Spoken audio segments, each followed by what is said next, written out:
ये तो दिख रहा है, ये दिख रहा है, स्टोर में दिख रही है, पिन नंबर नहीं दिख रहा है, इसमें हट गया क्या?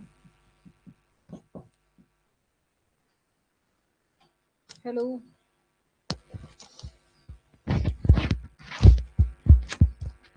हेलो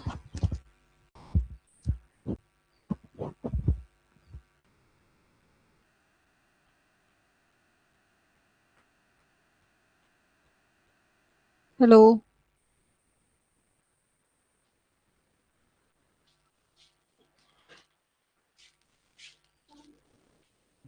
स्टार्ट करूं फिर, अगर आवाज आ रही है सही तरीके से तो?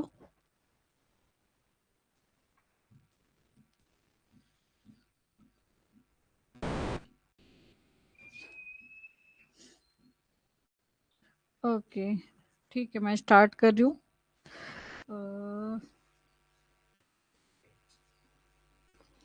तो हेलो एजुकेटर्स, कैसे हैं आप सब? आई होप अच्छे होंगे। और आपकी प्रिपरेशन कैसी चल रही है? कीबीएस की तो आप सबने तैयारी कर ली अच्छे से। अब बाकी स्पेशल एजुकेशन की जितनी भी वैकेंसी हैं, ठीक है, चाहे वो फर्स्ट ग्रेड की हो चाहे DSSB की हो, उसकी तैयारी पर फोकस करेंगे।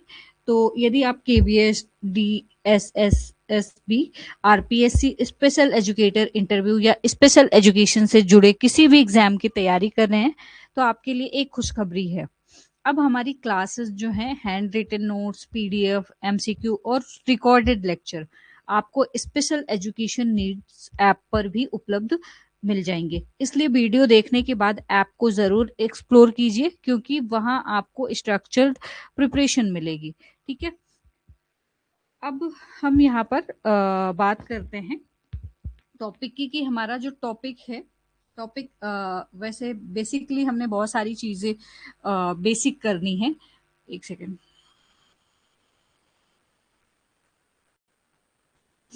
ठीक है, तो सिलेबस में एजेंसी से स्टार्ट किया था, लेकिन ये बेसिक चीजें हैं जो आप सबके काम आएंगे। तो सबसे पहले सारी चीजों से पहले हमें जो हमारी डिसेबिलिटी है वो जानना बहुत जरूरी है। ठीक है, तो डिसेबिलिटी की यहाँ पर अगर हम बात करें, तो आज हम जिस डिसेबिलिटी के बारे में चर्चा करेंगे वो है विजुअल इम्पेयरमेंट। ठीक है, कौन कौन सा है ये? विजुअल इम्पेयरमेंट का है। इसमें हम यही डिस्कस करने वाले हैं। दूसरी चीज, मतलब ये स्पेशल एजुकेशन का एक पिलर है जिसके बिना आपकी एग्जाम प्रिपरेशन, चाहे वो किसी भी स्पेशल एजुकेशन की हो, अधूरी रह जाती है। तो जैसा कि आप स्लाइड पर देख सकते हैं, आज हम इस टॉपिक को अच्छे से पढ़ेंगे। सबसे पहले बात करते हैं कि इसमें हम क्या क्या एरिया कवर करने वाले हैं। तो इसमें जो एरिया कवर होंगे वो है इसका मीनिंग एंड डेफिनेशन करने वाले हैं।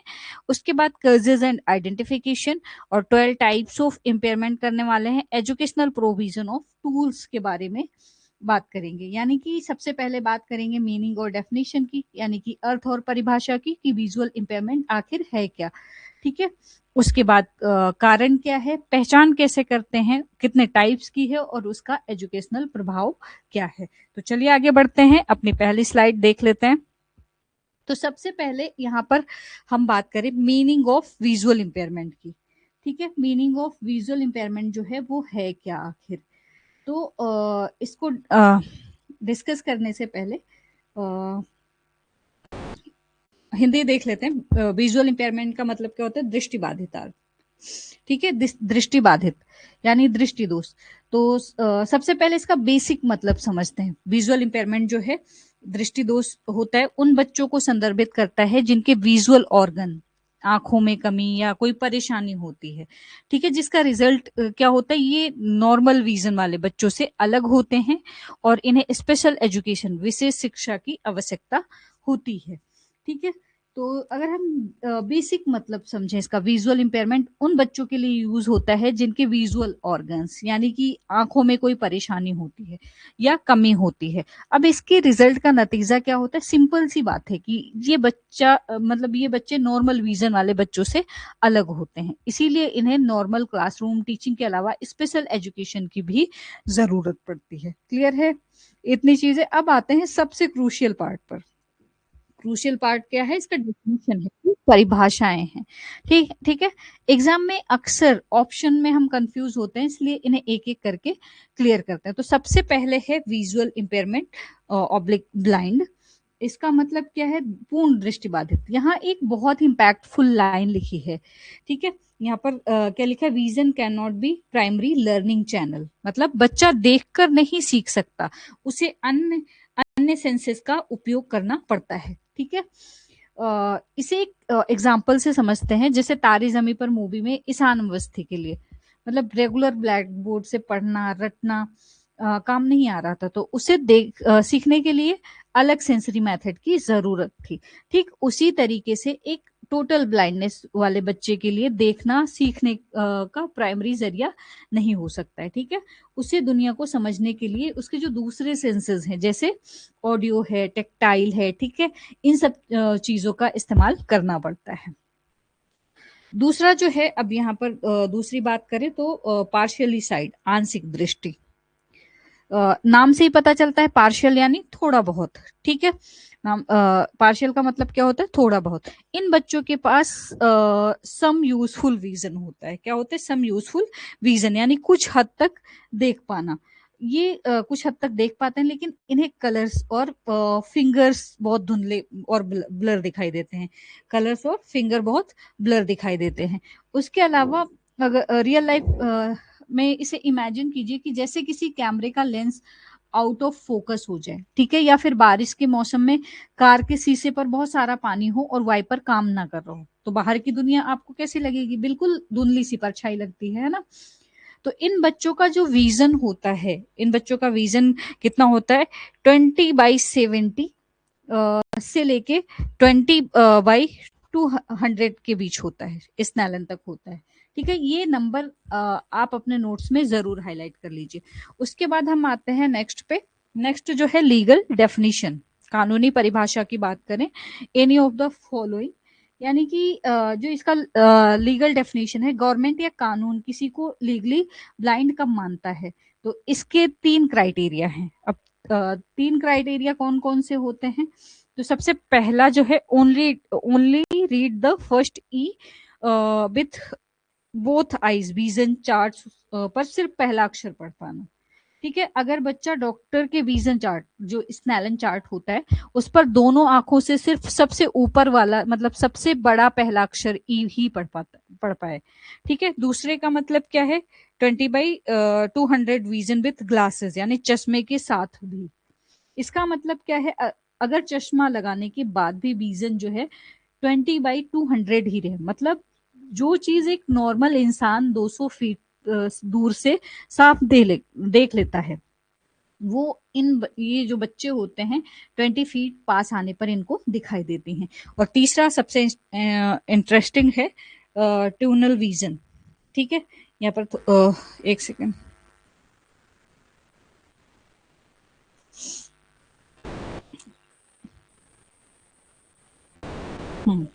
क्या है ट्यूनल विजन, ठीक है।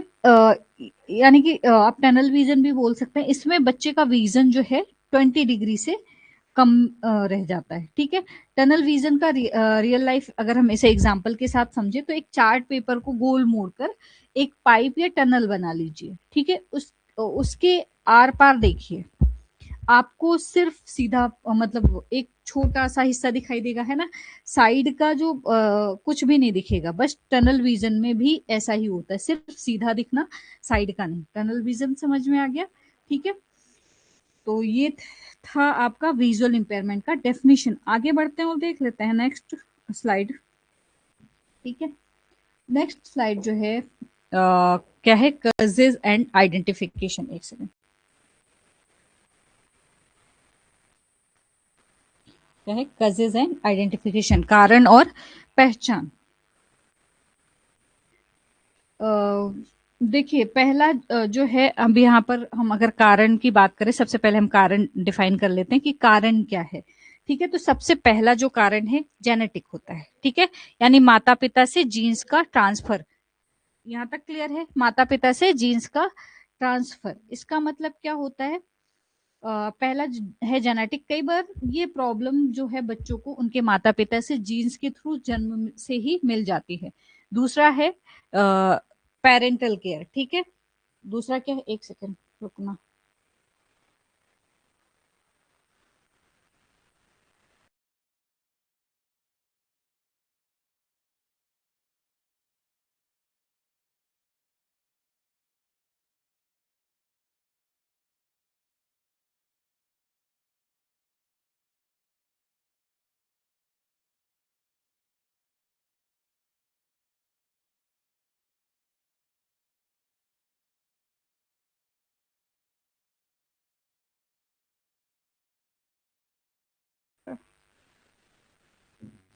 हेलो, आवाज आ रही है?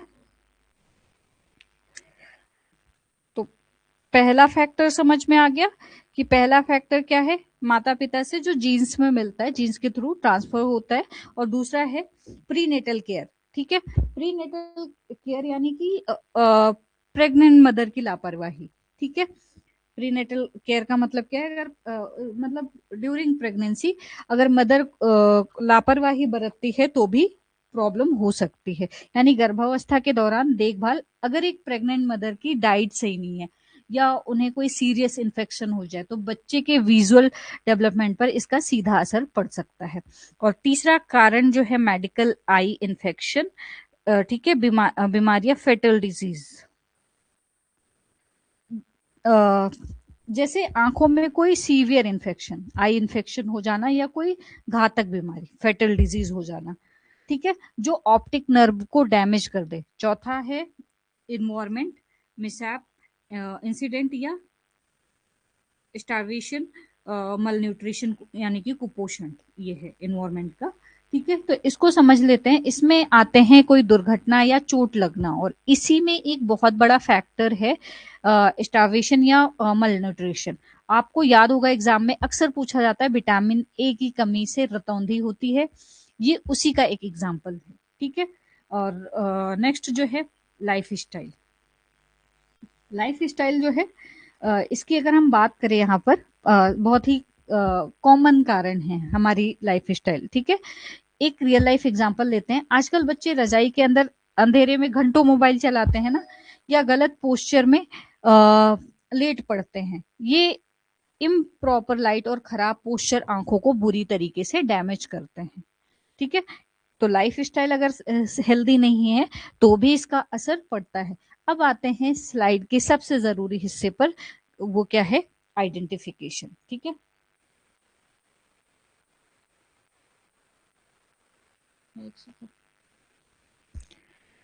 आइडेंटिफिकेशन यानी कि पहचान कैसे करें। मान लीजिए कि आप टीचर बन गए। ठीक है, आपकी क्लास में 40 बच्चे हैं, आप कैसे पहचानेंगे कि किसी बच्चे की आंखों में दिक्कत है। आप मतलब आपको डॉक्टर नहीं बनना है, बस एक स्मार्ट ऑब्जर्वर बनना है। चलिए इन चेकलिस्ट पॉइंट को समझते हैं। ठीक है, जैसे पार्शियल विजन वाले बच्चे होते हैं, ठीक है, जिन्हें दूर का या पास का दिखता है उनको देख के नहीं समझ में आएगा। ठीक है, तो आप कैसे पहचानेंगे, तो अगर कोई बच्चा मतलब हेडेक, बार बार सिर दर्द की शिकायत कर, अगर कोई बच्चा बार बार सिर दर्द की शिकायत कर रहा है या बोर्ड को देखते वक्त अपनी आंखों को बार बार ब्लिंकिंग कर रहा है, आंखों को बार बार झपकाना। ठीक है, तो पहला सिग्नल है। तीसरा पॉइंट देखिए, तीसरा पॉइंट जो है आपका डिस्टेंस, मतलब अगर बच्चा पढ़ते वक्त किताब को अपनी आंखों के एकदम क्लोज रख रहा है या बोर्ड से नोट्स उतारते वक्त बार बार आंखों को मल रहा है, ठीक है, तो समझ जाइए कि कुछ गड़बड़ है। ठीक है, मतलब बार बार अगर आंखें भी मल रहा है तो भी आ, मतलब हम पहचान सकते हैं। नेक्स्ट है प्यूपिल साइज, दोनों आंखों की पुतलियों का साइज अलग होना। बहुत बार दिखता है ना कि आंखें जो पुतलियां हैं वो अलग अलग होती हैं, इनका साइज जो है दोनों आंखों की पुतलियों का साइज अलग अलग होता है। या फिर लाइट सेंसिटिविटी, ठीक है, रोशनी से परेशानी होती है, जैसे बहुत तेज रोशनी है या फिर रोशनी है तो उससे ऐसे मतलब जो विजुअल इम्पेयर्ड बच्चे होते हैं उनको प्रॉब्लम होती है, वो पूरी तरीके से आंखें नहीं खोल पाते हैं। ठीक है, और एक बड़ा साइन है जो इंटेंशन, ध्यान न लगाना पाना। ठीक है, इन अटेंशन, सॉरी इंटेंशन नहीं है, इन अटेंशन, पढ़ते समय ध्यान ना लगा पाना, आंखों में पानी आना। यानी कि कई बार हमें लगता है कि बच्चा पढ़ाई में कमजोर है या ध्यान नहीं दे पा रहा है, पर असल में उसकी आंखों से पानी आ रहा होता है और वो ब्लैक बोर्ड पर फोकस ही नहीं कर पा रहा होता है। ठीक है। और लास्ट पॉइंट है मोबिलिटी, चलते समय गलत कदम रखना। ठीक है, या चलने फिरने में दिक्कत। आपको कोई मिल गया का मूवी सीन आपने देखा होगा, जब ऋतिक रोशन का चश्मा टूट जाता है तो वो कैसे चीजों से टकराने लगता है ना, गलत कदम रखता है। बिल्कुल वैसे ही अगर कोई बच्चा क्लास में बार बार बेंच से टकरा रहा है या मतलब सीढ़ियां चढ़ रहा है, चढ़ते वक्त लड़खड़ा रहा है तो ये विजुअल इम्पेयर्ड का एक बहुत बड़ा एग्जाम्पल होता है। ठीक है, यहाँ तक चीजें क्लियर हो गई। कजिज और आइडेंटिफिकेशन में कोई कंफ्यूजन है?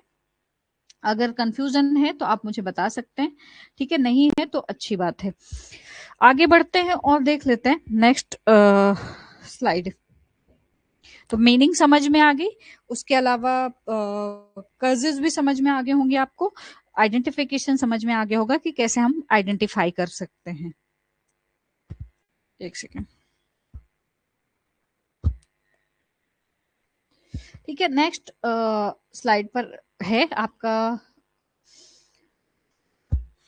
यहाँ पर क्या है, नेक्स्ट स्लाइड में है types of visual impairment, refractive errors. ठीक है, टाइप्स ऑफ विजुअल इंपेयरमेंट यानी कि रिफ्रैक्टिव एरर।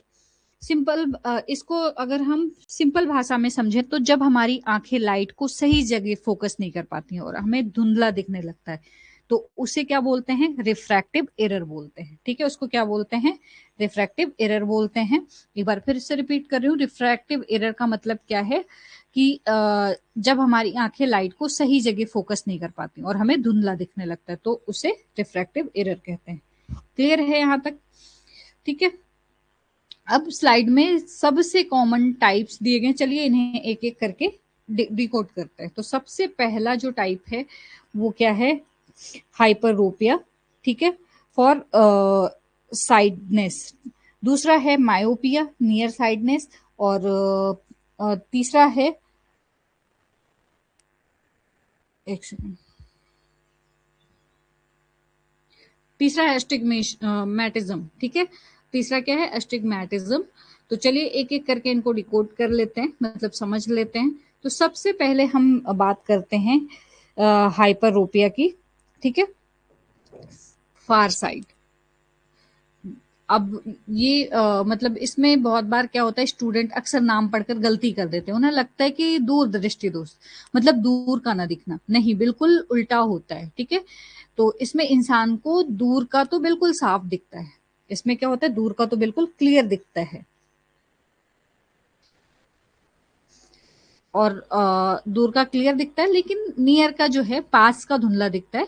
आपने घर में एग्जाम्पल के लिए, अगर हम एग्जाम्पल से समझे तो आपने घर में दादी दादा को न्यूज़पेपर पढ़ते देखा होगा, वो अक्सर साफ देखने के लिए पेपर को अपनी आंखों से दूर कर लेते हैं, बस वही है हाइपरोपिया। ठीक है, कारण क्या होता है अब इसका, यहाँ तक क्लियर हो गया, मतलब दूर का साफ दिखता है बट पास का नहीं दिखता है। ठीक है, अब कारण की बात करें, कजिस की बात करें, तो आंख का गोला बहुत छोटा हो जाता है। ठीक है, यानी size of eyeball is too short, यानी आंख का गोला जो है नॉर्मल से छोटा होता है और इमेज रेटिना के पीछे बनने लगता है, ये आपको दिख रहा होगा इसमें पिक्चर में। ठीक है, इसीलिए क्या होता है, इमेज रेटिना के पीछे बनने लगता है।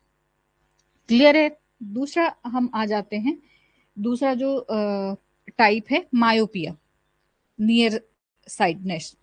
इसका मतलब क्या है, नियर साइडनेस मतलब निकट दृष्टि दोष, ये आजकल बहुत कॉमन है। इसमें क्या होता है, पास की चीजें तो एकदम साफ दिखती हैं लेकिन दूर की देखने की जो प्रॉब्लम होती है इसमें वो होती है। ठीक है, पास का साफ दिखता है, दूर का नहीं दिखता है। क्लियर है? ये दोनों अपोजिट हैं। हाइपरोपिया जो है उसमें क्या होता है, दूर का जो है साफ दिखता है लेकिन पास का नहीं दिखता है, और मायोपिया में क्या है, पास का साफ दिखता है लेकिन दूर का साफ नहीं दिखता है। ठीक है, अगर इसे एक एग्जाम्पल के साथ समझे तो इमेजिन कीजिए, आपके क्लास का एक बैक बेंचर स्टूडेंट अपनी नोटबुक तो मजे से पढ़ रहा है, लेकिन जब वो ब्लैक बोर्ड की तरफ देखता है, ठीक है, मतलब दूर की चीज देखता है, तो उसे सब ब्लर दिखता है। अब इसका कारण क्या है, तो size of eyeball is too long, मतलब आंखों का जो गोला है बहुत लंबा हो जाता है। ठीक है, इसे क्या बोलते हैं, लाइट रेटिना से पहले इससे क्या होता है, जो लाइट है वो रेटिना से पहले फोकस हो जाती है, जैसा कि आपको पिक्चर में दिख रहा होगा। ठीक है, यहां तक चीजें क्लियर हो गई, कोई कंफ्यूजन है? ठीक है, अब आता है तीसरा टाइप, थोड़ा अलग है, अस्टिग्मेटिज्म, दृष्टि वैषम्य। ठीक है, अब इसमें what can not focus at one object regularly, लगातार फोकस नहीं कर पाना। इसका मतलब क्या है, इसमें इंसान किसी भी एक ऑब्जेक्ट पर लगातार फोकस नहीं कर पाता है, चाहे चीज पास हो या दूर, वो हमेशा थोड़ी धुंधली या खिंची हुई दिखती है। कारण क्या होता है इसका, तो कॉर्निया की सतह पर अनियमित होना, मतलब ऐसा इसलिए होता है क्योंकि हमारी आंखों के आगे का हिस्सा जो है, कॉर्निया की सतह जो होती है वो इरेगुलर होती है, जैसा कि पिक्चर में आप देख सकते हैं। ठीक है, एग्जाम्पल के लिए जैसे रात के समय ड्राइविंग करते वक्त जब सामने वाली गाड़ी की हेडलाइट आंखों पर पड़ती है तो क्या होता है, रोशनी जो है एक गोल पॉइंट की बजाय चारों तरफ फैली हुई दिखती है ना, मतलब स्टार बस्ट की तरह दिखती है। यहाँ तक क्लियर हो गई चीजें, कोई कंफ्यूजन है? तो अब इसको याद करने के लिए सबसे अच्छी ट्रिक क्या है, आप वो देख सकते हैं, इसमें स्क्रीन में आपको दिख रहा होगा। ठीक है, तो सबसे अच्छी चीज क्या है याद करने के लिए, तो यहाँ पर दिया हुआ है, एक सेकेंड, मेमोरी ट्रिक। एम और एन यानी कि मायोपिया में नियर इज क्लियर, एम का मतलब मायोपिया और एन का मतलब नियर। ठीक है, यानी कि पास का साफ दिखता है। एच एफ का मतलब हाइपरोपिया। ठीक है, एफ मतलब फार, पास, यहाँ इसमें क्या होता है, दूर का सही दिखता है और नियर का कम क्लियर दिखता है। ठीक है, यहाँ तक क्लियर हो गए? तो ये चीजें आप ध्यान रखना, एग्जाम में जब भी पूछा जाए हाइपरोपिया, तो आपको क्या बताना है कि दूर का साफ दिखता है, पास का नहीं, और मायोपिया में पास का साफ दिखता है और दूर का नहीं। यहाँ तक चीजें क्लियर हो गई, कोई कंफ्यूजन है? कंफ्यूजन है तो मुझे बता दीजिए, मैं आपके डाउट जो है वो क्लियर करते चलूंगी।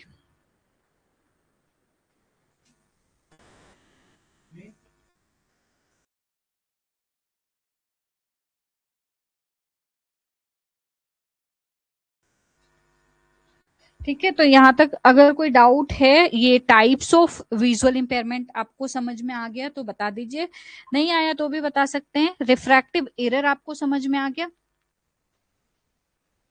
अच्छा, कोई कंफ्यूजन नहीं है, अच्छी बात है। ठीक है, तो हम आगे बढ़ते हैं और देख लेते हैं हमारी नेक्स्ट स्लाइड।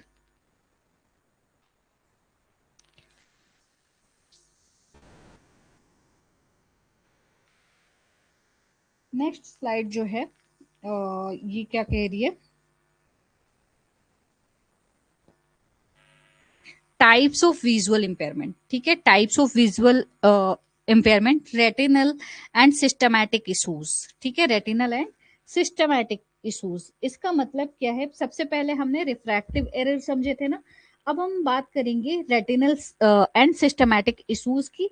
ये वो डिजीज या बीमारियां हैं जो हमारी आंख के पर्दे, मतलब रेटिना या पूरे शरीर की किसी बीमारी से जुड़ी होती हैं। तो चलिए एक एक करके इन्हें समझते हैं। तो सबसे पहले इसमें चौथे नंबर पर आता है कलर ब्लाइंडनेस। क्या आता है? Colour blindness. ठीक है, इसमें है सबसे पहले तो इसको समझ लेते हैं, कजिज जो है क्या है, इसका कजिज जो है जेनेटिक है, problem with cone cells in the eye, मतलब कि ये एक जेनेटिक प्रॉब्लम है जो माता पिता से मिलती है। हमारी आंखों में रंग पहचानने वाले जो कोन सेल्स होते हैं, और इस बीमारी में इन्हीं सेल्स में प्रॉब्लम आ जाती है। क्लियर है? फिर से रिपीट कर रही हूँ, ये एक जेनेटिक बीमारी है। ठीक है, अनुवांशिक है जो माता पिता से मिलती है।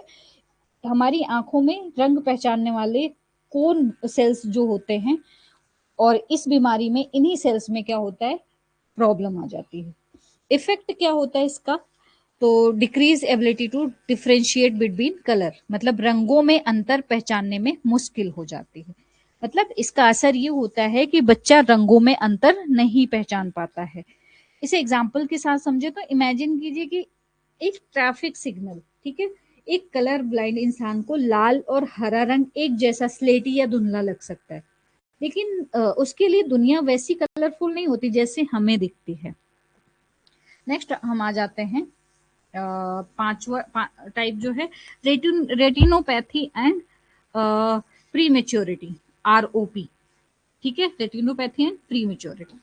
इसका मतलब क्या है, इसका इफेक्ट जो है वो क्या होता है, सॉरी कजिज जो है कॉमन इन प्रीमेच्योर बेबीज जिन्हें जन्म के समय हाई ऑक्सीजन दी जाती है। ठीक है, इसमें इंसान का सेंट्रल रीजन जो है, यहाँ पर अगर हम देखें तो एक सेकेंड, सॉरी, ये जो रेटिनोपैथी और प्री मेच्योरिटी की बात अगर हम बात करें तो इसमें क्या होता है, ये उन प्री मेच्योर बच्चों के में बहुत कॉमन होता है जिन्हें जन्म के समय जिंदा रखने के लिए हाई ऑक्सीजन दी जाती है। ठीक है, अब इसका इफेक्ट क्या पड़ता है, तो squaring and D detachment of retina, retina का डैमेज होना। मतलब जब हाई ऑक्सीजन की वजह से बच्चों की आंखों की रेटिना में मतलब क्या होता है, स्कारिंग हो जाती है या रेटिना डैमेज होकर अपनी जगह से अलग हो जाती है। सिंपल शब्दों में समझें तो जैसे पानी, जैसे किसी पौधे को जरूरत से ज्यादा पानी दे दें, ठीक है, तो क्या होता है, वो खराब हो जाता है ना। वैसे ही एक नन्हे बच्चे की आंखों के लिए बहुत ज्यादा ऑक्सीजन रेटिना को डैमेज कर देता है। क्लियर है, retinopathy and pre maturity clear हो गया। चलिए अब छठा पॉइंट देख लेते हैं, मस्कुलर डिजनरेशन। ठीक है, मस्कुलर डिजनरेशन, इसका इफेक्ट क्या होता है, लॉस ऑफ सेंट्रल विजन, बीच का विजन खत्म हो जाना। Two object look like one, मतलब इसमें इंसान का सेंट्रल विजन खत्म हो जाता है, लॉस ऑफ सेंट्रल विजन यानी बीच का हिस्सा दिखना बंद हो जाता है। साथ ही इसमें दो ऑब्जेक्ट एक जैसे दिखने लगते हैं। ठीक है, एग्जाम्पल के लिए हम एक एग्जाम्पल लेते हैं। इमेजिन कीजिए आपने सिनेमा हॉल में मूवी आप देख रहे हैं, आपको स्क्रीन के किनारे बोर्ड तो साफ दिख रहा है, लेकिन एकदम सेंटर में जहां हीरो हीरोइन खड़े हैं वहां एक बड़ा सा काला धब्बा आ जाए, बस यही मस्कुलर डिजनरेशन है। ठीक है, जहां साइड का दिखता है पर बीच का फोकस जो है वो गायब हो जाता है। ठीक है, और साथ हुआ है डायबिटिक रेटिनोपैथी। कजेस क्या है, डायबिटीज यानी मधुमेह के कारण इफेक्ट क्या होता है, पहले कजेस देख लेते हैं। नाम से ही समझ में आ रहा है ना, डायबिटीज यानी मधुमेह के कारण, डायबिटीज के कारण होता है। इफेक्ट जो है इसमें जो खून में बहुत ज्यादा शुगर होने की वजह से रेटिना तक जाने वाली जो ब्लड सप्लाई होती है उसमें रुकावट आ जाती है। रेटिना को खून नहीं मिलेगा तो काम कैसे करेगा, इसलिए इससे सीरियस इंपेयरमेंट या टोटल ब्लाइंडनेस तक हो सकता है। ठीक है, यहाँ तक क्लियर हो गया, types of visual impairment clear हो गया यहाँ तक। अभी तक हमने कितने पढ़ लिए, 7। ठीक है, चलिए आगे बढ़ते हैं। नेक्स्ट है types of visual impairment, structural muscles and issues. ठीक है, types of visual impairment, structural muscles and issues. तो अभी तक हमने पढ़ा, अभी तक हमने कुछ चीजें क्लियर कर ली है ना। एक सेकेंड, हमने पहले क्या किया था, रेटिनल इश्यूज कवर किए थे। ठीक है, अब इसमें हम देखेंगे 12 टाइप्स होते हैं ना, तो अभी तक हमने 7 पढ़े हैं। ठीक है, अब हम यहाँ पर देखने वाले हैं स्ट्रक्चरल मसल इश्यूज, यानी वो दिक्कतें जो आंख की बनावट या मसल्स से जुड़ी होती हैं। तो चलिए बिना देर किए इन्हें डिकोड करते हैं। यहाँ पर स्ट्रक्चरल है यानी कि आंखों की संरचना यानी आंखों की बनावट, और उसका जो मसल्स है उसमें दिक्कत। ठीक है, तो सबसे पहले 8वें नंबर पर हम देखते हैं ग्लूकोमा यानी काला मोतिया। वजह क्या होता है, ब्लॉकेज ऑफ आई फ्लूड, आंखों के अंदर फ्लूड का रुक जाना। ठीक है, ग्लूकोमा को हम हिंदी में क्या बोलते हैं, काला मोतिया। हमारी आंखों के अंदर एक खास तरह का फ्लूइड होता है जो आंखों को पोषण देता है। जब इस फ्लूइड के बाहर निकलने का रास्ता ब्लॉक हो जाता है तो आंख के अंदर बहुत ज्यादा प्रेशर बनने लगता है। तो इसे एक एग्जांपल के साथ समझते हैं। इमेजिन कीजिए कि एक पानी का पाइप है, ठीक है, अगर आप उसे आगे से बंद कर दें और पीछे से मोटर चलती रहे तो पाइप में भयंकर प्रेशर बन जाएगा, है ना। बिल्कुल वैसा ही प्रेशर काला मोतिया में आंखों के अंदर बनता है, जिससे आंख का फॉर्मेशन प्रभावित होता है और धीरे धीरे जो विजन है वो खत्म होने लगता है। क्लियर हो गया। उसके बाद आते हैं 90 टाइप पर, जो है कटरैक्ट यानी मोतियाबिंद। ठीक है, इंडिया में खासकर बुजुर्गों में बहुत ज्यादा कॉमन होता है। तो इसका कजिज देख इफेक्ट देख लेते हैं सबसे पहले। ठीक है, cloudiness in the lens, lens का धुंधला हो जाना। ठीक है, इसमें आंखों के प्राकृतिक लेंस पर एक धुंधला सा धुंधलापन आ जाना। ठीक है, एग्जाम्पल जैसे सर्दियों में कार की विंड शील्ड पर बहुत ही गहरी ओस जम जाती है ना, वाइपर चलाने के बाद भी बाहर का कुछ साफ नहीं दिखता। में भी इंसान का लेंस वैसा ही धुंधला हो जाता है, और इसका रिजल्ट ये होता है कि विजन डिस्टार्ट हो जाता है, और दोनों आंखों का न्यूरोलॉजिकल विजन लॉस हो जाता है। क्लियर हो गया, रिजल्ट क्लियर हो गया। डिस्टॉर्टेड विजन, ठीक है, यानी कि विजन डिस्टॉर्टेड हो जाता है और दोनों आंखों में न्यूरोलॉजिकल विजन लॉस हो जाता है, हो सकता है। ठीक है, अब आते हैं हम इस पर 10वें नंबर पर। 10वां नंबर जो है एम्ब्लॉयोपिया, जिसे लेजी आई या आलसी आंख भी कहते हैं। क्या बोलते हैं? लेजी आई या आलसी आंख भी कहते हैं। एक सेकंड।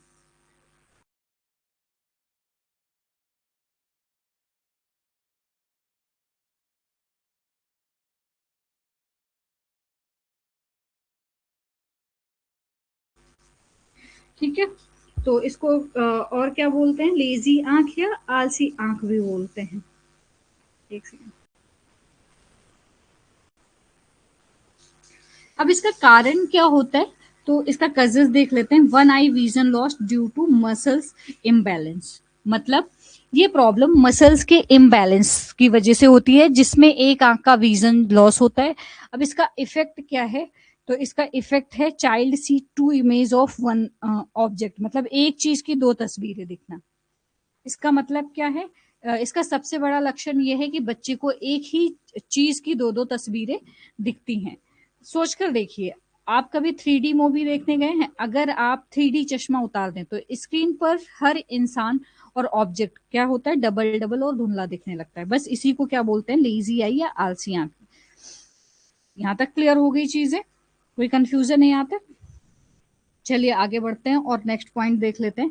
क्रॉस्ड आई, भेंगापन। ठीक है, इसका इफेक्ट जो है inability to focus on the same object with both eye. एक सेकेंड, मतलब दोनों आंखों से एक साथ फोकस ना कर पाना। ठीक है, इसका मतलब क्या है? एक आंख अगर सामने देख रही है तो दूसरी आंख लेफ्ट राइट या ऊपर या नीचे की तरफ मुड़ी हुई हो सकती है। ये पूरी तरह से आंखों की मसल्स की कमजोर या आउट ऑफ सिंक होने का नतीजा है। यहां तक चीजें क्लियर हो गई। अब नेक्स्ट है 12, कोलोबोमा। ठीक है, कोलोबोमा जो है यहाँ पर अगर हम ये 12वां पॉइंट है। इसका इफेक्ट, अगर इसके इफेक्ट की अगर हम बात करें यहाँ पर, एक सेकंड, यहाँ तक चीजें क्लियर हो गई। तो अगर हम इसके इफेक्ट की बात करें तो ये एक नवजात शिशु यानी बाई बर्थ, एक जन्मजात बाई बर्थ बीमारी है। इसमें एक नवजात बच्चे की रेटिना के बीच का हिस्सा पूरी तरीके से बन नहीं पाता है। ठीक है, और आंख का स्ट्रक्चर जन्म से ही अधूरा होता है, जो आगे चलकर एक बहुत ही सीरियस इंपेयरमेंट का रूप ले लेता है। तो यहाँ तक चीजें क्लियर हो गई। अगर कोई कंफ्यूजन है तो मुझे कमेंट सेक्शन में बता दीजिए। टाइप्स ऑफ विजन में अगर कोई कंफ्यूजन है। एक सेकेंड।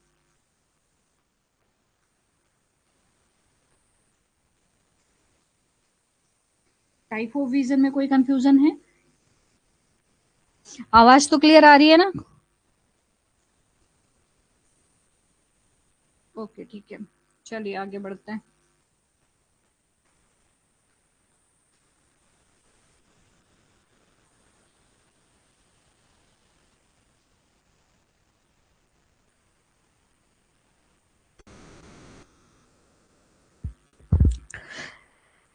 तो हमने टाइप्स तो कर लिए, ठीक है। स्लाइड अब हम यहाँ क्या देखने वाले हैं कि जब एक दृष्टिबाधित बच्चा आपकी क्लास में आता है तो वो कौन कौन सी चुनौतियों का सामना करना पड़ता है, यानी कि हम देखने वाले हैं challenges of visual impairment in classroom. ठीक है, इसमें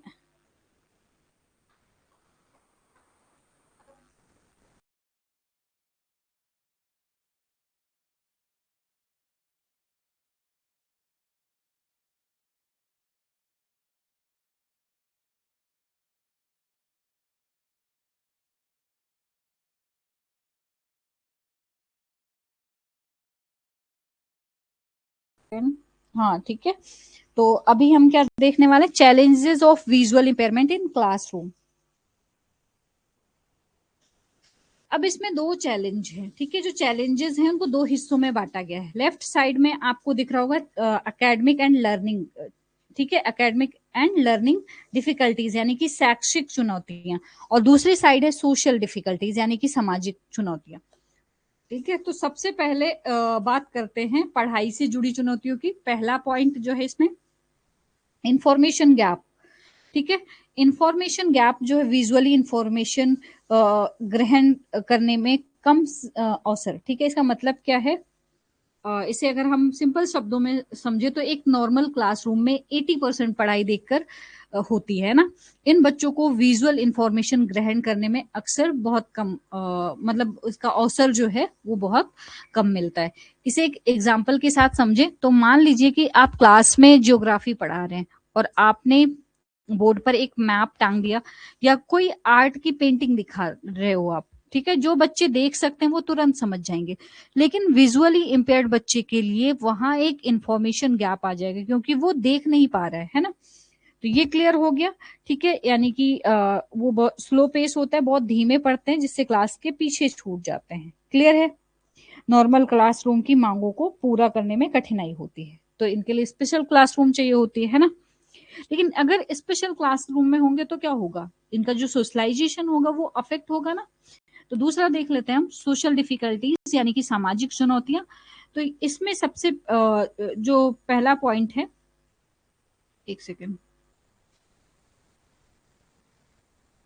ये इसमें मैं जनरल एजुकेशन डिमांड्स समझा दूं थोड़ा सा, फिर आगे बढ़ू, ठीक है। एक नॉर्मल क्लासरूम में बहुत सारी मांगे होती है, जैसे जल्दी जल्दी बोर्ड से नोट्स कॉपी करना, बुक में छोटे छोटे अक्षरों को पढ़ना।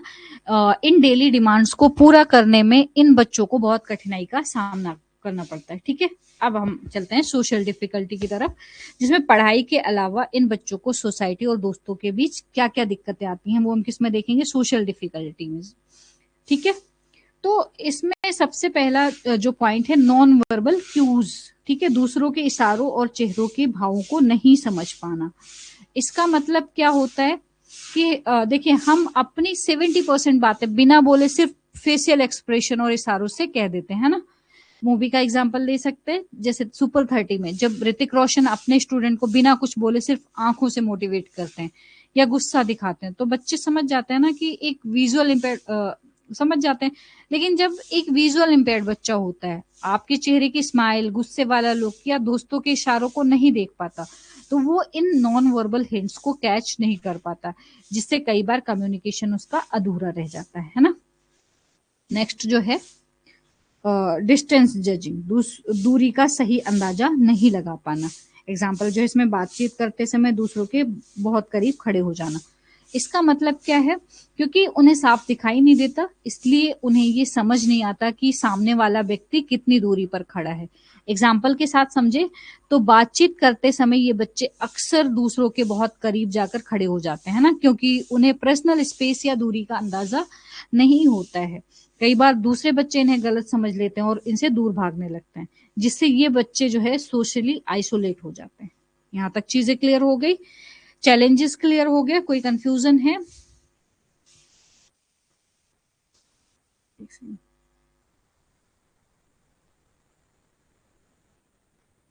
चैलेंजेस में कोई कंफ्यूजन है? ओके आगे बढ़ते हैं। अगर चैलेंज में कोई कंफ्यूजन नहीं है तो बता दीजिए, मैं लास्ट में क्लियर करते जाऊंगी।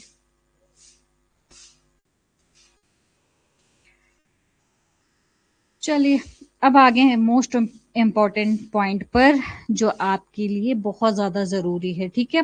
तो अभी तक हमने देख लिया टाइप्स, चैलेंजेस, डेफिनेशन और बहुत सारी चीजें जो हमारे लिए जरूरी थी, ठीक है।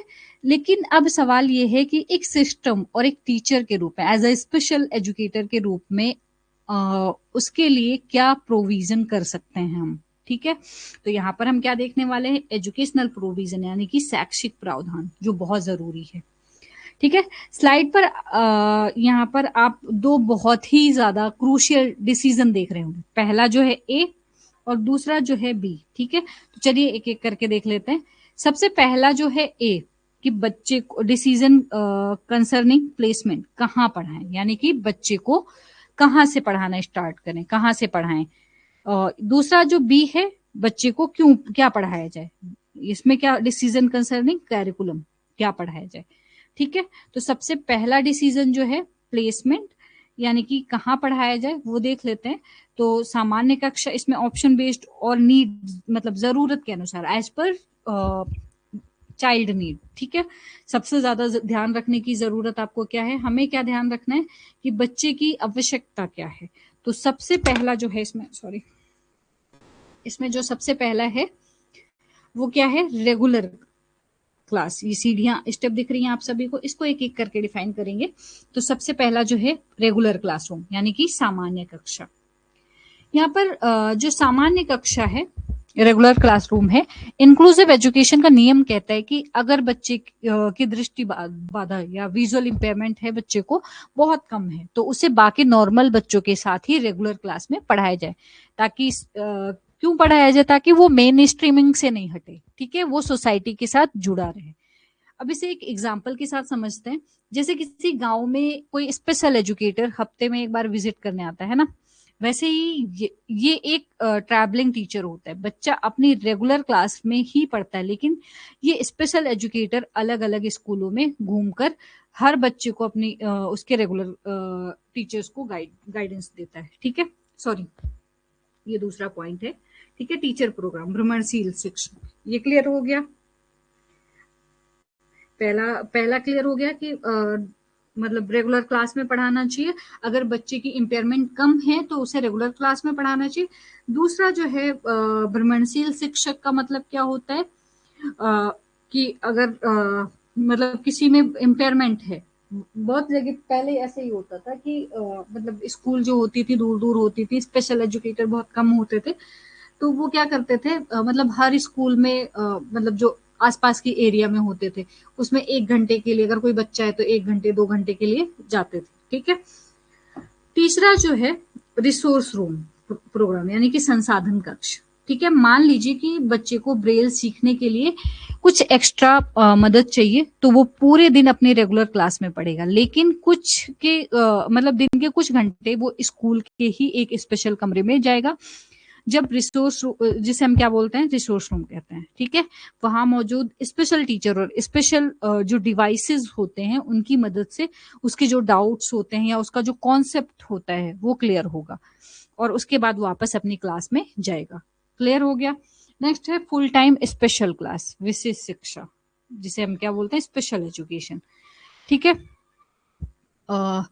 तो अगर विजुअल इम्पेयरमेंट बहुत ज्यादा सीवियर है, जैसे 100% ब्लाइंड है, तो जहां बच्चा रेगुलर क्लास में बिल्कुल एडजस्ट नहीं कर पा रहे, तब हम उसे क्या करेंगे, फुल टाइम स्पेशल स्कूल या स्पेशल क्लास में भेजते हैं, जहां उनका पूरा स्ट्रक्चर सिर्फ उसी की जरूरतों के हिसाब से डिजाइन किया गया हो। यहाँ तक चीजें क्लियर हो गई। अब हम आ जाते हैं डिजाइन कंसर्निंग कैरिकुलम, यानी कि क्या पढ़ाया जाए, बच्चे को क्या पढ़ाया जाए। तो यहाँ पर एक स्पेशल बच्चे के लिए सिर्फ मैथ या साइंस पढ़ाना काफी नहीं है, उनके कैरिकुलम कुछ लाइफ सर्वाइवल स्किल्स जोड़ना बहुत जरूरी है। तो पहला पॉइंट देखिए क्या है, पर्सनल कॉम्पिटेंसी, यानी self adjustment and daily living skills, स्वयं के काम खुद करना सिखाना, जैसे कपड़े पहनना या खाना खाना, या ताकि वो आत्मनिर्भर बन सके। और दूसरा सबसे इंपॉर्टेंट पॉइंट है ओरिएंटेशन एंड मोबिलिटी, सही दिशा पहचानना और सुरक्षित चलना।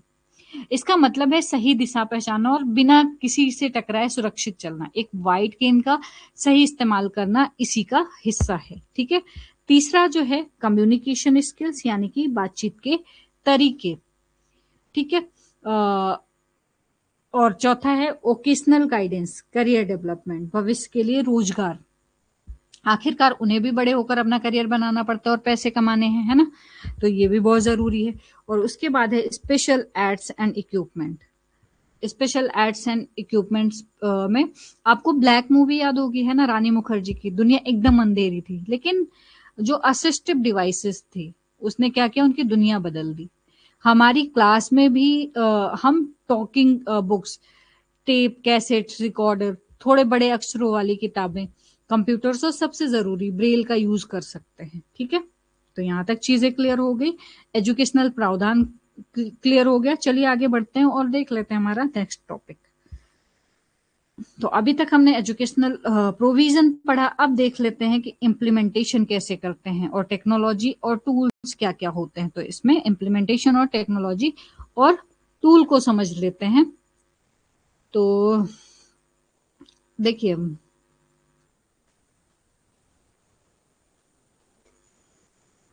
सबसे पहले हम देख लेते हैं कैरिकुलम इम्प्लीमेंटेशन कैसे मतलब होता है, यानी लागू कैसे करेंगे। ठीक है, तो इसको लागू करने के 3 पिलर हैं। पहला है इंफॉर्मेशन स्किल्स, दूसरा है लिसनिंग स्किल्स और चौथी तीसरी है इंडिपेंडेंस। ठीक है, पहला इंफॉर्मेशन स्किल्स, दूसरा लिसनिंग स्किल्स और तीसरा जो है इंडिपेंडेंस। तो चलिए एक एक करके इनको हम समझ लेते हैं। तो सबसे पहला जो है अगर इसमें देखिए, बच्चा दुनिया की इंफॉर्मेशन कैसे लेगा, इसके लिए हम उसे ब्रेल सिस्टम की ट्रेनिंग देंगे। अगर बच्चे के पास थोड़ी बहुत विजन बची है तो हम उन्हें लो विजन एड्स का इस्तेमाल करना सिखाएंगे। तो यहाँ तक क्लियर हो गया। इंफॉर्मेशन स्किल्स क्या है, ब्रेल की ट्रेनिंग देंगे। अगर लो विजन है तो aids aids and appliance provide करवा देंगे। ठीक है, अब उसके बाद है लिसनिंग स्किल्स, सुनने की क्षमता का विकास करना। मतलब आपने मार्बल के सुपर हीरो डेयर डेविल के बारे में सुना है। वो देख नहीं सकता, लेकिन उसकी सुनने की जो क्षमता है इतनी पावरफुल होती है कि आवाज से पूरी दुनिया देख लेता है। ठीक है, हमें भी अपने स्टूडेंट की लिसनिंग स्किल्स को उसका सुपर पावर बनाना है, ताकि वो टीचर की आवाज और आसपास की आहट को से चीजों को सीख सके। ठीक है, और तीसरा पिलर जो है वो क्या है, इंडिपेंडेंस, यानी orientation and mobility, independent living skills and training. ठीक है, हमारा मकसद क्या होता है, सिर्फ किताबी ज्ञान देना नहीं होता है, उन्हें ओरिएंटेशन यानी सही दिशा पहचानना और मोबिलिटी सुरक्षित चलना सिखाना, ताकि वो स्कूल के कॉरिडोर या वॉशरूम तक बिना किसी सहारे के पूरे कॉन्फिडेंस के साथ जा सके। ठीक है, अब आते हैं सबसे मॉडर्न और एग्जाम के लिए मोस्ट इंपॉर्टेंट टॉपिक पर, टूल्स एंड टेक्नोलॉजी, तकनीकी सहायता। ठीक है, आजकल तकनीकी ने स्पेशल एजुकेशन को पूरी तरीके से बदल दिया है। ठीक है, तो यहाँ 4 टूल्स दिए गए हैं, ये एक एक करके हम देखने वाले हैं। तो सबसे पहला जो है वो क्या है, स्क्रीन इन लार्जर्स। ठीक है, स्क्रीन इन लार्जर्स यहाँ आपको दिख रहा होगा। ठीक है, एक एग्जाम्पल के साथ समझते हैं। जैसे आप अपने मोबाइल में किसी छोटी सी फोटो को उंगली से जूम करके बड़ा कर लेते हैं, है ना, वैसे स्पेशल सॉफ्टवेयर जैसे ज्ञान या सीसीटीवी जैसे स्क्रीन को के टेक्स्ट को बहुत बड़ा इनलार्ज कर देते हैं, ताकि लो विजन वाला बच्चा उसे आसानी से पढ़ सके। तो यहाँ पर ये क्लियर हो गया, स्क्रीन इनलार्जर। दूसरा है स्पीच सिस्टम। ठीक है, ये ऐसे सॉफ्टवेयर हैं जो स्क्रीन पर लिखे टेक्स्ट को सीधा आवाज में बदल देते हैं। सोचिए, जैसे गूगल असिस्टेंट या अलेक्सा है आपके लिए, जैसे जेमिनी काम करता है ना, आपके लिए न्यूज पढ़ती है, वैसे ही ये सिस्टम जो है बच्चे के लिए पूरी की पूरी किताब पढ़कर सुना देते हैं। क्लियर है। तीसरा और बहुत ही कमाल का टूल है डिजिटल ब्रेल। ठीक है, डिजिटल जो ब्रेल है, इसमें एक खास इसमें मतलब तीसरा जो है क्या है, डिजिटल ब्रेल। ठीक है, इसमें एक खास तरह का कीबोर्ड होता है। जब कंप्यूटर स्क्रीन पर कोई टेक्स्ट आता है तो उस मतलब ये कीबोर्ड क्या करता है, छोटे छोटे डॉट्स के रूप में उभर आता है, जिससे बच्चा अपनी उंगलियों से छूकर पढ़ सकता है। ये एक रिफ्रेशेबल मशीन होती है। ठीक है, और आखिरी में है ऑडियो डिस्क्रिप्शन। ऑडियो डिस्क्रिप्शन है, मान लीजिए कि आपकी क्लास में बच्चे को कोई एजुकेशनल मूवी दिखा रहे हैं आप। ठीक है, जब स्क्रीन पर कोई डायलॉग नहीं हो रहा है और सिर्फ एक्शन चल रहा है, तो एक पीछे से आवाज आती है कि उस दृश्य जो क्या करती है, उस मतलब जो विजुअल वहां पे चल रहा है उसको डिस्क्राइब करती है। ठीक है, तो जैसे अब हीरो कमरे के अंदर जा रहा है, अब ये हो रहा है, अब वो हो रहा है। ठीक है, ऐसी चीजें। तो इससे विजुअली इम्पेयर्ड बच्चे भी टीवी और डीवीडी या थिएटर का पूरा मजा ले सकते हैं। यहाँ तक चीजें क्लियर हो गई। Implementation and tools and technology में कोई कंफ्यूजन है?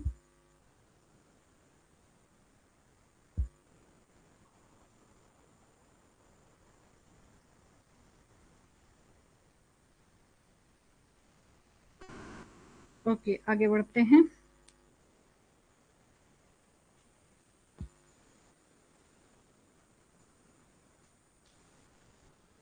ये भी नेक्स्ट टॉपिक जो है आपके सामने, ये भी मोस्ट ऑफ इम्पोर्टेंट है, ठीक है। देखिए अभी तक हमने टेक्नोलॉजी और टूल्स की बात की, लेकिन जब एक विजुअली इम्पेयर्ड बच्चा सच में आपकी क्लास में कदम रखता है, तो एज अ स्पेशल एजुकेटर आपको अपनी क्लास में क्या एकोमोडेशन करना है, यानी क्लासरूम एकोमोडेशन यानी कक्षा में समायोजन यानी कि बदलाव, ठीक है, बदलाव या एकोमोडेशन करनी चाहिए। तो हम देख लेते हैं, स्लाइड पर देखिए, एक अच्छे टीचर की कक्षा में मुख्य रूप से 4 बदलाव यहाँ पर दिख रहे हैं आप सभी को, ठीक है, होने चाहिए। चलिए इन्हें एक एक करके देख लेते हैं। तो सबसे पहला सबसे जरूरी स्टेप जो है, वेलकमिंग द स्टूडेंट, छात्र का स्वागत। Make them feel accepted and included. इसका मतलब क्या है?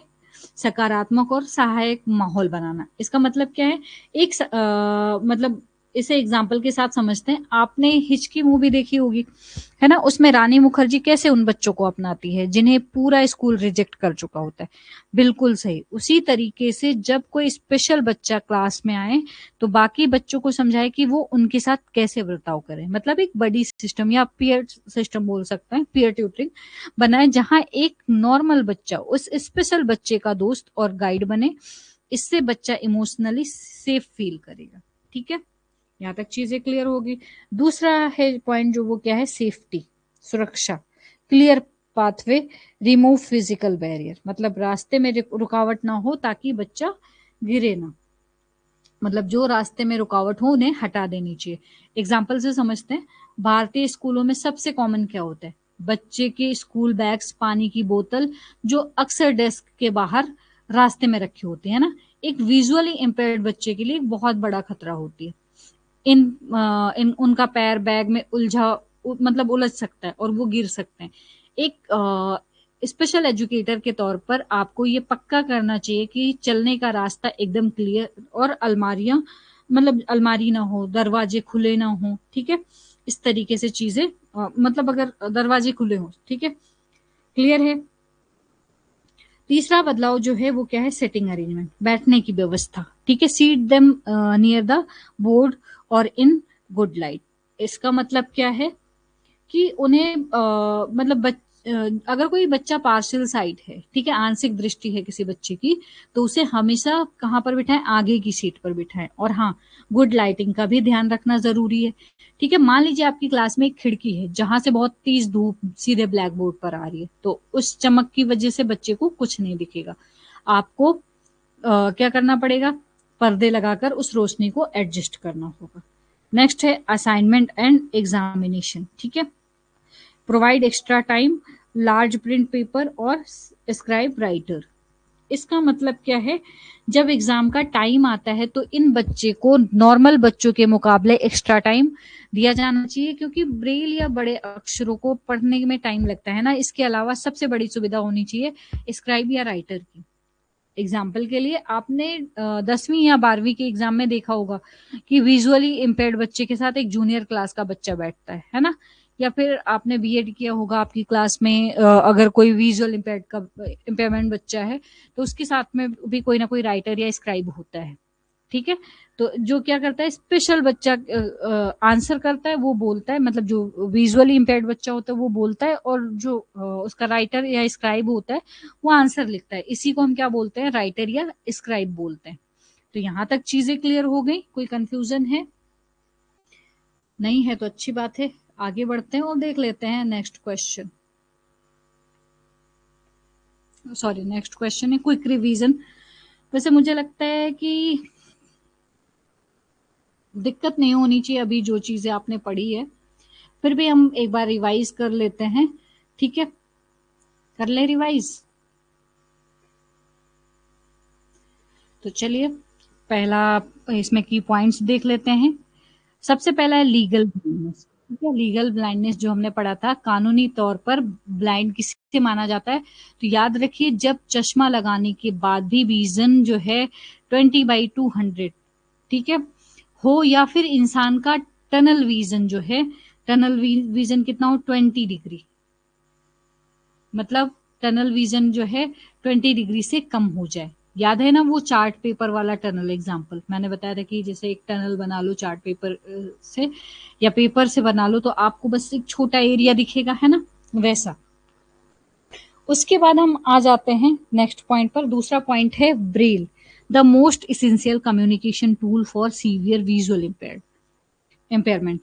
इसका मतलब क्या है, अगर इम्पेयरमेंट बहुत ज्यादा सीवियर है तो कम्युनिकेट करने का सबसे जरूरी और इफेक्टिव टूल क्या है, ब्रेल ही है। ठीक है, जैसे हमारे लिए पेन और पेपर, वैसे ही एक टोटली ब्लाइंड बच्चे के लिए ब्रेल और उसकी दुनिया, ब्रेल क्या है, उसकी दुनिया की चाबी है। और तीसरा पॉइंट जो है वो क्या है, एस्टिग्मेटिज्म एज वर्सेस एम्ब्लॉयपिया। ठीक है, तो अब इसको समझ लेते हैं, इन डाउट को हमेशा के लिए क्लियर कर लें। अस्टिग्मेटिज्म में हमारी आंख या कार्निया जो है इरेगुलर होती है, ठीक है, अनियमित हो जाता है, जिससे फोकस करने में दिक्कत होती है, जैसे कैमरे का लेंस खराब हो जाना। और दूसरी तरफ एम्ब्लॉयपिया जो है लेजी आई, कॉर्निया की नहीं बल्कि आंख की मांसपेशियों के इम्बैलेंस की प्रॉब्लम। ठीक है, उसके बाद नेक्स्ट पॉइंट है orientation and mobility, crucial curriculum addition to teach independent safe navigation. इसका मतलब क्या है, कैरिकुलम में इसे जोड़ना बहुत क्रूशियल है ताकि बच्चा किसी पर निर्भर ना रहे और सुरक्षित तरीके से खुद नेविगेट कर सके। उसके बाद पांचवा पॉइंट जो है इंक्लूजन फर्स्ट। ठीक है, गोल्डन रूल है हमारी टीचिंग का, एक बच्चे के लिए सीधे स्पेशल क्लास में भेजने से पहले हमेशा उसे रेगुलर क्लास में प्लेस करने पर विचार करना चाहिए। हमें उन्हें अलग नहीं करना चाहिए बल्कि मुख्य धारा से जोड़ना चाहिए। अगर हम अलग करते हैं तो क्या होगा, उनका जो सोशलाइजेशन है वो रुक जाएगा। ठीक है, तो इतनी चीजें हमने पढ़ ली। ये अब आगे बढ़ते हैं और देख लेते हैं, आपके लिए कुछ क्वेश्चन दिए हैं उसके जवाब दीजिए। अभी बहुत सारी चीजें आपने पढ़ी है, ठीक है, तो चलिए एक एक करके क्वेश्चन का जवाब दीजिए।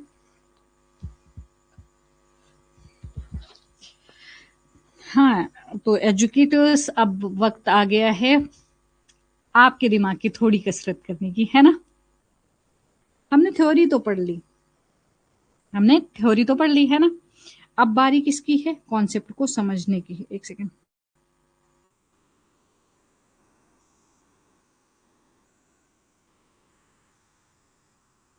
हेलो,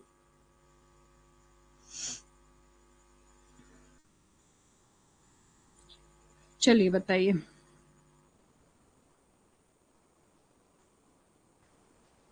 पहला जो क्वेश्चन है, क्वेश्चन वन है, according to the legal definition of blindness what is the criteria of tunnel vision.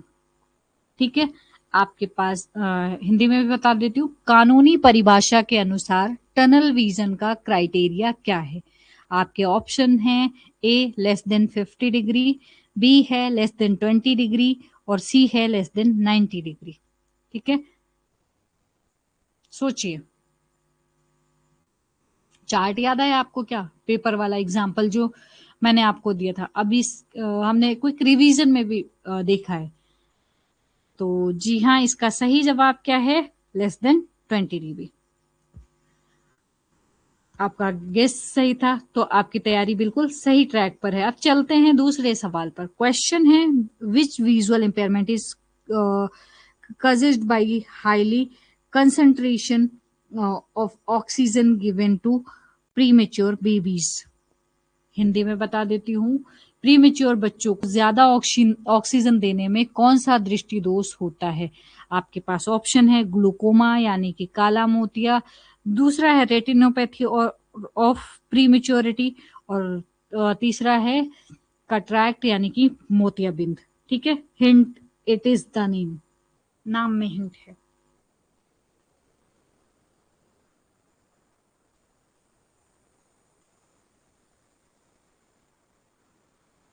दिमाग दिमाग पर थोड़ा जोर डालिए। मैंने आपको एक पौधे का उदाहरण दिया था ना कि ज्यादा पानी से पौधा खराब हो जाता है, और स्लाइड में एक हिंट भी है, इट इज द नेम, नाम में ही जवाब छुपा है। बिल्कुल सही।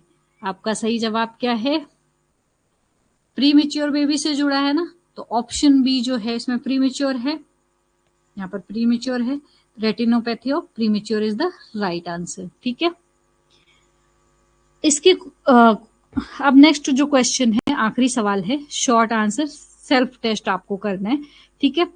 क्वेश्चन है, एक विजुअल इम्पेयर्ड बच्चे के लिए क्लासरूम में क्या 4 एकोमोडेशन यानी समायोजन किए जाने चाहिए, ठीक है। तो चलिए फटाफट इसका आंसर दे दीजिए। चलिए चेक करते हैं, क्या आपने 4 चीजें सोची थी पहले?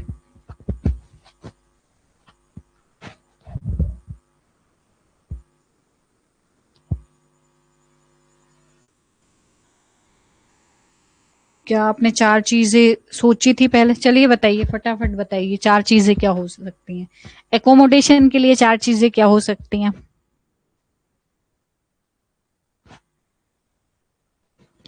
पहला, पहला क्या हो सकता है? हिचकी मूवी वाला इंक्लूसिव माहौल बनाना, मैंने एग्जाम्पल याद है, वेलकमिंग माहौल, ठीक है। दूसरा, सेफ्टी, रास्ते में बैग्स और रुकावटें हटाना, ठीक है। तीसरा, सीटिंग यानी बच्चे को आगे और सही रोशनी में बिठाना। और चौथा, एग्जाम में उन्हें एक्स्ट्रा टाइम या स्क्राइब राइटर देना, ठीक है। वेरी गुड एवरीवन, आपने इन 3 सवालों का जवाब सही तरीके से दिया है, तो आप इस चैप्टर को बहुत अच्छे से समझ पाए हो, ठीक है। इन्हें नोट्स में एक बार हाई लिख भी लेना ताकि आप कभी भूलो नहीं, ठीक है। आगे बढ़ते हैं।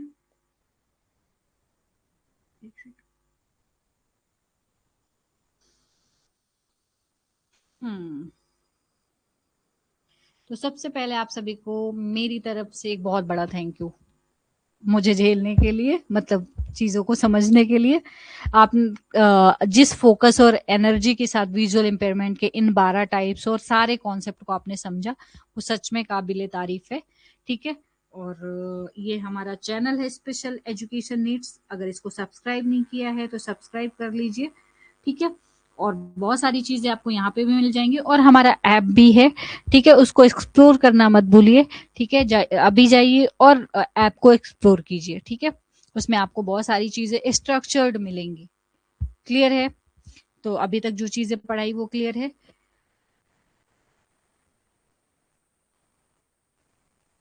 अब आते हैं आपके डाउट सेक्शन पे, अगर किसी को कोई डाउट है तो मुझे बता सकते हैं। कोई डाउट नहीं है? Okay, very good. फिर मिलते हैं नेक्स्ट क्लास में, तब तक के लिए keep learning and keep growing, है ना। पढ़ते रहिए और आगे बढ़ते रहिए।